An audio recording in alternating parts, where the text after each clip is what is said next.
अस्सलाम वालेकुम। वालेकुम अस्सलाम। सर ये आटा मार्केट में 1400 रुपये 1500 रुपये का बिक रहा है और दाऊद पे ये माशाल्लाह 750 का मैंने रेट देखा है। तो क्या आटा पुराना है, नया स्टॉक है, क्या है? नहीं, अल्हम्दुलिल्लाह ये नया स्टॉक है हमारे पास और अल्लाह के फजल व करम से दाऊद ने हमेशा सिंध गवर्नमेंट का साथ दिया है और सिंध की आवाम का साथ दिया है दाऊद ने।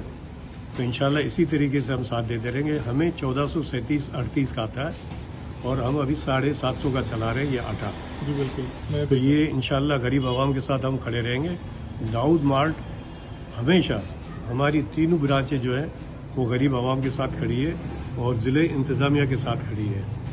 फवाद गफ़ार सुमरू साहब DC हमारे, उन्होंने बड़ा ताउन किया हमारे साथ और मैं उनसे ख़ास करके रिक्वेस्ट करता हूँ कि वो चक्की वालों को कहे कि हमें आटे की फरावानी मुस्तकिल दें। और 1 घंटे के बाद हमें 1 गाड़ी चाहिए आटे की। वो इसी तरीके से हमें गाड़ियाँ मिलती रहे। अगर गाड़ियाँ हमें नहीं मिलती रहेंगी तो आटा यहाँ से ख़त्म हो जाएगा और हम आवाम को नहीं दे सकेंगे। ये हम आवाम को सब्सिडी दे रहे हैं। बिल्कुल 1438 रुपये का हमें आता है और हम 750 का बेच रहे हैं। तो इसका मतलब है कि हम हमारा नुकसान कर रहे हैं। हम नुकसान नहीं कर रहे, ये सब्सिडी दे रहे हैं पब्लिक को अल्लाह के फजल व करम से।